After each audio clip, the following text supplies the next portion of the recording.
لیکن 18ویں ترمیم کے ذریعے اس سے پہلے 7ویں ترمیم کے ذریعے اس میں مزید امینڈمنٹ کی گئی اور 18ویں ترمیم کے ذریعے کسی بھی پولیٹیکل پارٹی کو پارلیمان کے اندر توڑ کر کوئی گروپ بنانے کا بھی راستہ ختم کر دیا گیا.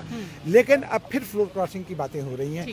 تو فلور کراسنگ میں صرف اگر اکثریت اپنا leader of the house change کر لے، اس وقت کا جو قانون ہے اس میں بس یہی گنجائش ہے کہ اکثریت 51% اس پارٹی کی اپنا لیڈر آف دی ہاؤس یا اپنا پارلیمانی لیڈر تبدیل کر لے تو بات بن سکتی ہے، ورنہ کسی گروپ کو بنا کر ارکان کے ادھر ادھر جانے کا کوئی راستہ نہیں ہے اس وقت. ٹھیک ہو گیا اعجاز صاحب، لیکن میں آپ کو یہ بھی بتاؤں کہ یہ کوئی پہلا موقع نہیں ہے کہ تحریک عدم اعتماد یہاں پاکستان کی سیاست میں اس کی گونج سنائی دے رہی ہے. اس سے پہلے بھی ایسا ہوتا رہا ہے. سب سے پہلے تو حسین شہید سہروردی کے خلاف ایک تحریک عدم اعتماد لانے کی کوشش کی گئی تھی، اگرچہ وہ لائی نہیں گئی اور اس سے پہلے ہی انہوں نے استعفیٰ بھی دے دیا.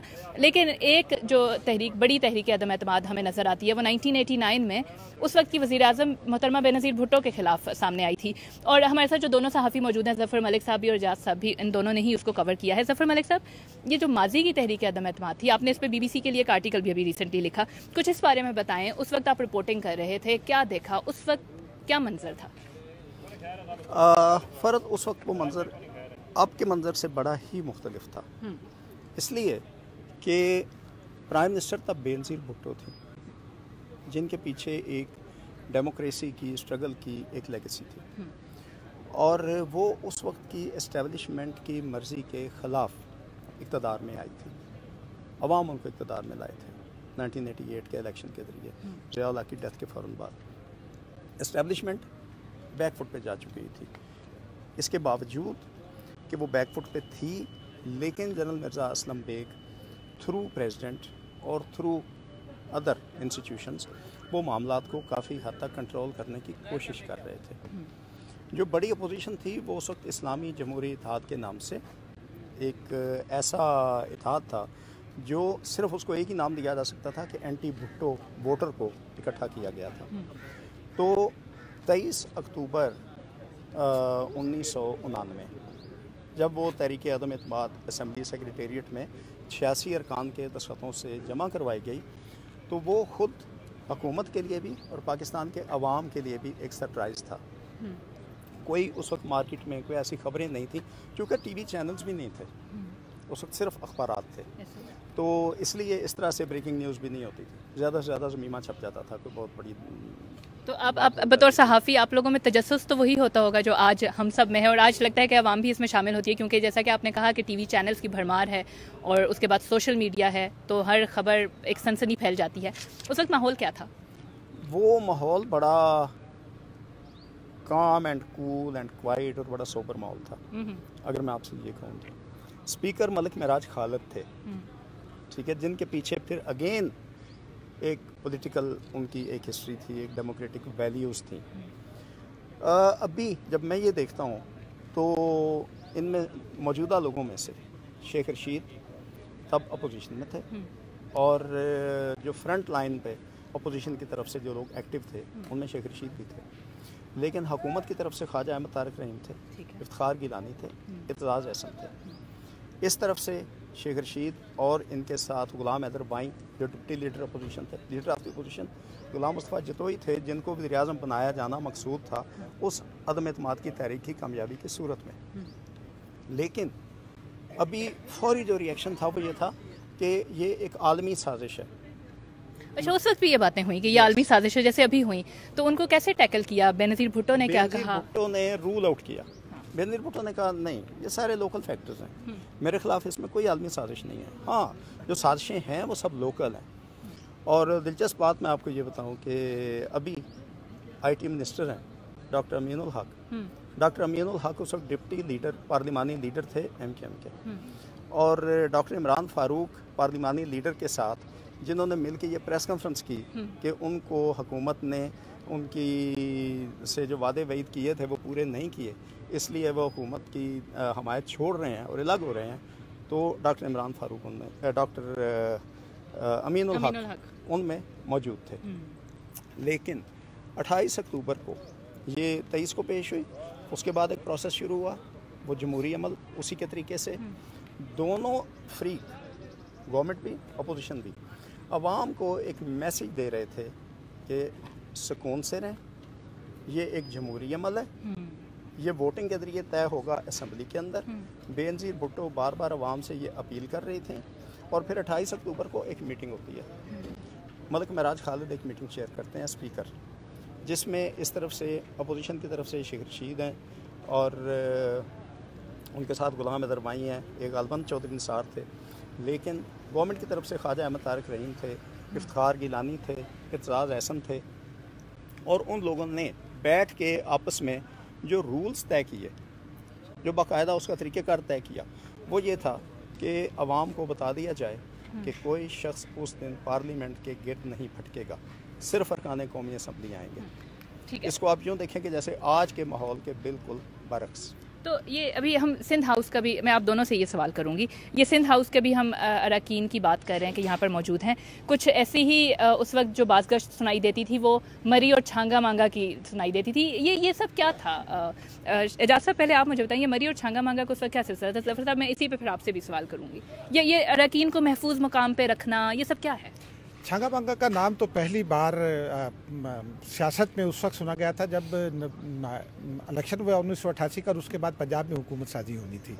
اس کے بعد پھر دوبارہ اس وقت سنا گیا, کچھ لوگوں کو IJI جیسا ابھی ظفر صاحب بتا رہے تھے کہ مری لے گئے, مری میں رکھا گیا. اس میں اس وقت کی IJI کا یہ دعویٰ تھا کہ, اور اس کے پنجاب کے صدر میاں نواز شریف تھے, بلکہ مرکزی صدر نواز شریف صاحب بن گئے تھے, اور اس وقت یہ دعویٰ کیا گیا کہ اپوزیشن کے پاس اکثریت ہے. حکومت نے کہا ٹھیک ہے اور دیکھ لیں گے. اور ایک فرق یہ تھا کہ اس وقت کا اسپیکر آج کے اسپیکر کی طرح حکومت کی میٹنگز میں شرکت نہیں کر رہے تھے. اسپیکر نے یہ طے کیا کہ اجلاس کس دن ہوگا. اسپیکر نے میٹنگ بلایا کہ دونوں پارٹیز کا کوڈ آف کنڈکٹ طے کیا کہ کیا ہوگا, اور پھر باہر میسج گیا. تو اور پیپلز پارٹی جو ہے وہ اپنے ارکان کو, مجھے یاد ہے آفتاب شیرپاؤ صاحب وزیر اعلیٰ تھے خیبر پختونخوا کے, تو اس وقت صوبہ سرحد کہلاتا تھا, صوبہ سرحد بھیجا گیا اور پھر ان کو سوات بھیج دیا گیا. اور جہاں تک مجھے یاد ہے ایک سرکاری گاڑی میں, غالباً فیڈرل سیکرٹری تھے, ان کی گاڑی میں کچھ رقم پکڑی گئی, اور وہ رقم مبینہ طور پر ان MNAs کو دی جانی تھی جو پیپلز پارٹی میں تھے, اور آفتاب شیرپاؤ صاحب کو قبضہ ہی کہا جا سکتا ہے, یا ان کے پاس تھے, سوات میں تھے. تو لیکن اس کے باوجود بھی, یہ سارے الزامات لگنے کے باوجود بھی آج کا ماحول نہیں پیدا ہوا تھا. ایک بنیادی فرق اور تھا اس وقت کے اور آج کے ماحول میں.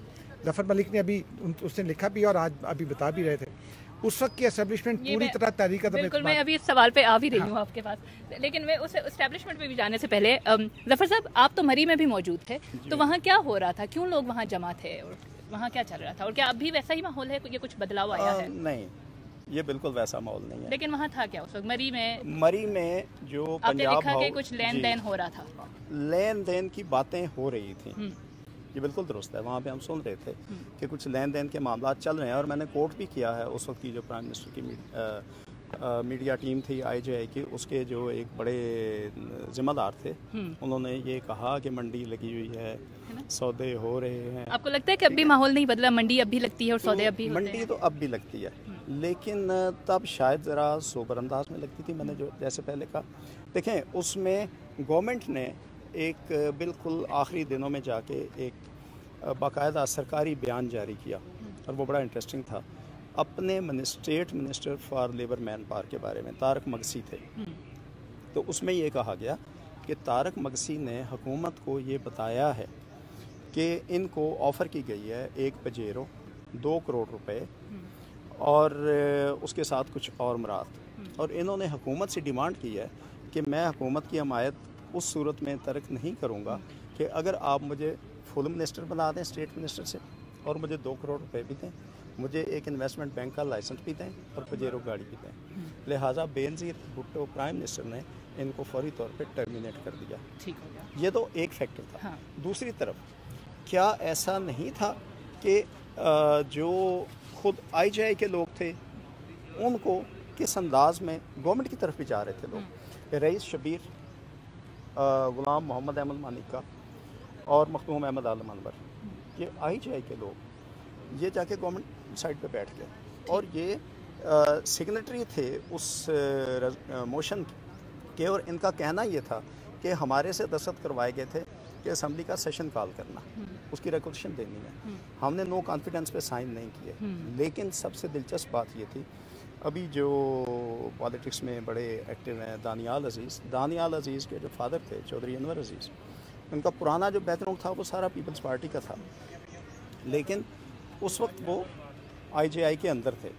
تو چودھری انور عزیز نے اس وقت جب ووٹنگ ہوئی اس وقت بھی، اور جب اس کو ٹیک اپ کیا جانا تھا موشن کو، وہ بیٹھے رہے، انہوں نے اس کے حق میں ووٹ نہیں دیا. لیکن نہ تو ان کو کسی نے کوئی لوٹے کے نعرے لگائے، نہ کوئی ان کے خلاف کوئی الزام تراشی کی گئی، نہیں، ایسا نہیں تھا. نسبتاً لوگوں نے بہتر بیہیو کیا، عوام کی سطح پہ بھی، قوم کی سطح پہ بھی، اور سیاستدانوں کی سطح پہ بھی. تھینک یو ظفر صاحب، آپ نے وہ ہائی لائٹ کیا. ایک آخری کوشچن میں اعجاز صاحب آپ سے صرف یہ پوچھوں گی، آپ نے ابھی اس وقت آپ نے کہا کہ بے نظیر بھٹو کے ساتھ اسٹیبلشمنٹ اس وقت نہیں کھڑی تھی، اسٹیبلشمنٹ تو اب بھی کہہ رہے ہیں کہ ہم نیوٹرل ہیں. دیکھیں، اس وقت بے نظیر بھٹو کے ساتھ بے شک نہیں کھڑی تھی، لیکن بہت واضح طور پر اس وقت کی پوری اسٹیبلشمنٹ جو ہے وہ آئی جے آئی کے ساتھ کھڑی تھی. اور اس وقت صدر مملکت جو ہیں وہ اسٹیبلشمنٹ کا بڑا حصہ تھے، کیونکہ وہ 8ویں ترمیم والے صدر تھے، بڑا اختیار تھا ان کے پاس، اسمبلی گھر بھیجنے کا بھی اختیار تھا. ایک تو یہ فرق تھا. دوسرا یہ تھا کہ ابھی ظفر نے جیسے بتایا کہ اس کوڈ آف کنڈکٹ میں طے پایا کہ کوئی ایک آدمی بھی یہاں پارلیمنٹ نہیں آئے گا. میں نے بعد ازاں بے نظیر بھٹو سے یہ پوچھا کہ آپ کو آپ کے کچھ دوستوں نے یہ مشورہ بھی دیا تھا کہ جلسہ کریں، تو انہوں نے کہا کہ فور واٹ، یہ ایک پارلیمنٹری پریکٹس ہے، ایک پارلیمنٹری نارم ہے، ایک پارلیمنٹری عمل ہے. وہ ہوا تو ہم نے اس کو، انہوں نے کہا کہ میں نے یہ کہا کہ یہ پارلیمانی پروسیس کے ذریعے ہی اس کو ہم ووٹ آؤٹ کریں گے. اور پھر وہ ووٹ آؤٹ بھی ہوا، اور اس دن دنیا نے یہ بھی دیکھا تھا کہ ایک رکن جو پہلے حکومت کے تھے وہ آئی جے آئی کے ساتھ چلے گئے تھے، انہوں نے آ کر حکومت کی بینچوں پر آ کر یہ شکایت کی اسپیکر کو کہ جی ان کو زبردستی لے جائے گا اور وہ اپنی پارٹی کو ووٹ کرنا چاہتے ہیں. اچھا. تو اس وقت اور ہاں، لیکن جو ایک فرق ہے نا، اس وقت پاکستانیوں کا جنرلی بھی پاکستان کے لوگوں کا رویہ جو ہے اس میں اعتدال زیادہ تھا، سیاست کو زیادہ سمجھتے تھے. اب لوگ سیاست سے بھی نفرت کرتے ہیں اور غصہ بھی ان میں ہے. اب ہم دیکھتے ہیں نا مظاہروں میں اپنے ریئیکشنز. تو آج جلسہ کرنا اور پھر اس قسم کی گفتگو، جو بڑا خطرہ ہے وہ یہی ہے، اور شاید یہی ایک وجہ ہے کہ اپوزیشن پیسے تو دے رہی ہوگی، لیکن یہ ایک وجہ ہو سکتی ہے کہ ارکان کو اپوزیشن کے لوگ محفوظ رکھنے کے لیے سندھ ہاؤس میں یا اپنے دیگر اس میں لاجز میں لے جا رہے ہیں. ایک سوال کا جواب ظفر صاحب دیجیے گا. ابھی انہوں نے پارلیمنٹیرینز کو لاجز میں لے کے جا رہے ہیں اور محفوظ رکھنے کے لیے، ابھی کیا وجہ ہے کہ ابھی یہ پی ٹی آئی کے ایم این ایز، جیسے آج راجہ ریاض کا انٹرویو ابھی چل گیا، سندھ ہاؤس کے اندر وہ موجود ہیں اور وہ کہہ رہے ہیں کہ ان کے ساتھ اور لوگ بھی ہیں، ابھی یہ کیوں سامنے آ رہے ہیں؟ کیا اس میں کیا پولیٹیکل آپ کو لگتا ہے کہ گین ہے؟